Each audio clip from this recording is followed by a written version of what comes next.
Today's video I'm bringing you another tag video, and this is the 2019 makeup tag, and this is my makeup predictions for 2019. This tag was created by Alexandria S, and I will leave her channel linked down below. Without further ado, let's get on into the video and see what I predict for the makeup industry in 2019. Hey everyone, welcome back to my channel. My name is Bettina and I'm the makeup enthusiast, and this is your go-to channel for all things Aussie beauty. So if you're new around here, make sure you click the subscribe button down below so you can keep up to date on all my Aussie made and owned beauty reviews coming throughout 2019. So question number one is, if you had to pick a motto for what your 2019 makeup life would look like, what would it be? I came up with two mottos for this, and the first one is buy less, enjoy more, and my second one is you already have this in your collection. So I thought about when I look at a palette, or particularly in my wanted or don't series, there are a lot of things that always pique my interest, and I'm always like, oh, I really like that palette because of this reason or this reason.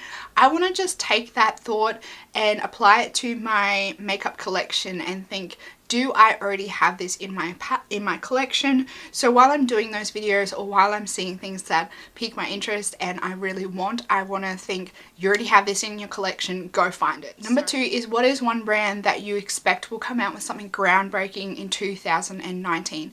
I came up with three brands for this one. The first being Halo Beauty, and I know this is probably a little bit weird for a lot of people to think, but I think Tati, when she brought out her Halo Beauty brand, it was kind of not what people expected. So I think her brand could potentially come out with something new and exciting for 2019. I don't know whether it would potentially be a skincare line or something like that. I think that might be something that she might be thinking about.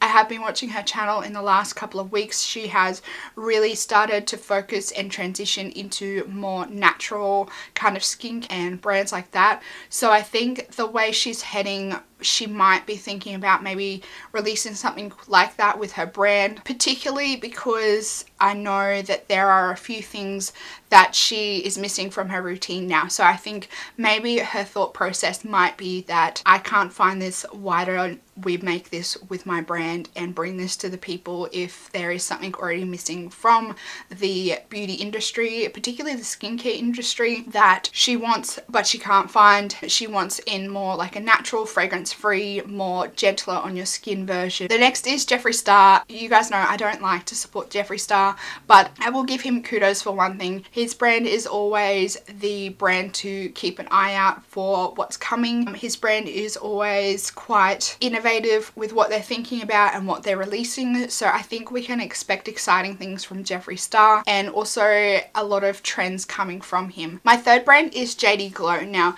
I've put JD Glow on the list purely because they did something awesome in 2018, and that was the Galaxy liners, and I'm just hoping that they continue that into 2019, being innovative and groundbreaking and introducing new things to the beauty industry that aren't already there. Number three is, what brand do you think will be burnt out in 2019? Now, I didn't really 100% understand this question, but from my point of view, I've taken this as like brands that will kind of die out in 2019. I have quite a list. This is kind of more brands that I think are on people's watch list. The first is Too Faced. Now, Too Faced is on the list because there has been a bit of drama in the last couple of years with Too Faced and the whole Rich Lives Kate situation there. I know Jared did apologize, but it's still very distasteful, and I think for that reason, and a few things that keep popping up here and there where Too Faced is involved, I think for that reason everyone's kind of got Too Faced on their watch list. It's kind of their list that they're like, I'm not sure how I feel about this brand. Second is ColourPop, and ColourPop's on my list not particularly for anything controversial. I just think people are getting tired of all their releases. ColourPop comes out with something new nearly every single week, and I think people are just getting tired and overwhelmed by the amount of stuff that they bring out, and the fact that nothing's really groundbreaking or new and innovative. They're just kind of getting tired and bored, and they're forgetting about ColourPop. They just need to chill the hell out. Brand number 3 is Urban Decay, and for a similar reason to ColourPop, I think people are just getting sick and tired of Urban Decay. They're getting sick and tired of the naked concept.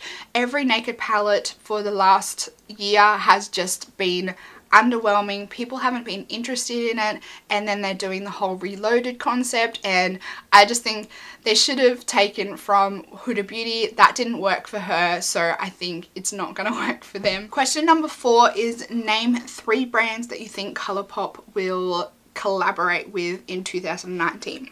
The first one on my list is obvious, Kathleen Lights. They seem to collaborate with Kathleen Lights every single year, so I've popped her on the list. The second one is Raw Beauty Kristi, and purely because I think that she could do something awesome with their brand, and I think that she is someone that they should look into collaborating with. And then I have 2 more, purely out of, I don't want to say selfish reasons, but Desi and Katy. I think they did an awesome collaboration with Dose of Colors, and I don't know what kind of contract they locked into with Dose of Colors, but I think if they could collaborate with ColourPop, I think it would be awesome. ColourPop is like a lot cheaper than Dose of Colors, so I think it would be great for them to collaborate with ColourPop, so they can let their fans that aren't up to being able to afford Dose of Colors have access to something that they've created with another brand at a lot cheaper price range. Question number 5 is, do you think the color of the year will be reflected in makeup in 2019?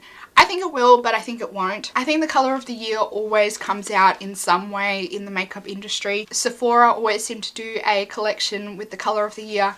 The color of the year is a coral color this year, for those of you that don't know. I think corals are always really evident in lip colors. People are always liking corals in the summertime. The fact that people are into more bright colors this year, I think we will see the coral come into eyeshadow palettes as pops. Question number 6 is, what trends do you think you'll see in eyeshadow palettes in 2019? So greens, 100%. I think greens will 100% be in eyeshadow palettes in 2019. I think we'll also see customizable palettes.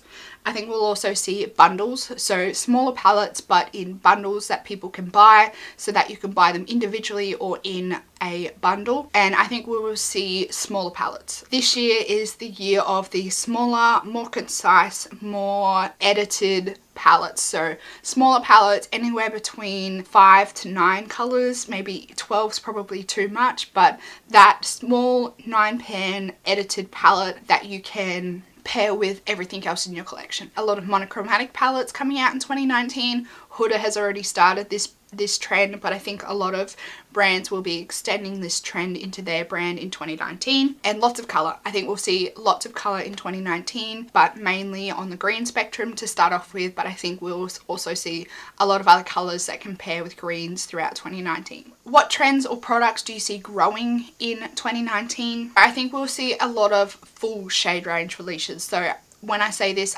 I'm meaning more complexion products. I think we'll see a lot of more shade range releases in foundation products, complexion products, concealers. I think if a brand's going to be releasing a collection of complexion products in 2019, it's going to be like at least 40 shades, like easy. Like 30-40 shades, and then I think each brand is going to be trying to outdo each other. I'm not quite sure how they're going to go with storing all these shade ranges but we'll see. Also, one thing that I would really like to see, I don't know whether we will see it, but drugstore brands bringing out a larger shade range when they bring out foundations. I would love to see that. I don't know whether we're going to see that in 2019. Fingers crossed we do. And we already have seen is a lot more people buying less, and I think this is going to be one good thing for the beauty community. I think if people are buying less, it's going to force brands to bring out better and more unique products to get people's money. And I'm so excited to see what brands are forced to come out with, or what brands are forced to innovate in 2019, because there is this huge community and there's this huge movement towards people buying less. And on that front, I think people are going to be way more critical of what is coming out. I think they're going to be more critical of what's released and formulas and textures and everything like that. Particularly with eyeshadow palettes, I think a brand in 2019 can't just release whatever. We're going to see a lot more multi-chromes, and I think people are still liking duochromes, but everyone kind of has most of the duochromes that people can make in their collection. So I think we're going to see more of a move to multi-chromes, and even probably maybe holographics going to come back. Color mascara, I think color mascara, I don't think that's dead, but we might see more interesting things with mascara. Those are my predictions. I don't know what else. What trends or products do you see lessening in 2019? The extreme contour I don't think is going to continue into 2019. I think that's a very Instagram makeup trend, and I think Instagram makeup is transitioning. I think Instagram makeup is not dead, but I don't think it's going to continue much into 2019. And I hope, this is one thing that I hope dies in 2019, and that is the revamping makeup palettes. So for example, like the rose gold textured palette was the remastered gold palette. The Naked One has been discontinued, and they're doing the Naked Reloaded. I just want that to die in 2019. If it didn't work the first time, I don't think it's going to work the second time. So just leave it in the past. What, if any, celebrity or influencer will come out with their own line in 2019? My first one is, God, I hope Jaclyn Hill finally releases her makeup line. Like, we've been waiting for it she's been sneak peeking it for years. But I think we might also see maybe something from Jackie Aina. I think that would be cool to see something from Jackie Aina. I think maybe more celebrities as well will be releasing makeup. I think Rihanna has kind of started that trend. Madonna's skincare line is also pretty good, and maybe even something else from JLo. Maybe not necessarily her own makeup line, but I think her collaboration with Inglot was so popular that she may do a round 2, or she may look into doing her own thing in the beauty industry. What did you learn in your 2018 makeup life that you're going to bring in to 2019? I wrote 2 things down for this, and one is that color is fun, and 2 is that expensive isn't always best. So those are my 2 final thoughts to finish things off on. Those are my answers to the 2019 makeup tag. Those are my makeup predictions for 2019. Let me know down in the comments box what you are predicting for 2019 in the beauty community, in the beauty industry. Don't forget to give this video a big thumbs up if you liked it. Don't forget to click the subscribe button down below so you can keep up to date on all my new content. I do release 2 videos a week. That's it for this video, everyone. Thanks for stopping by and hanging out with me today. I hope you're having a fantastic day, and I will see you in the next video. Goodbye, everyone.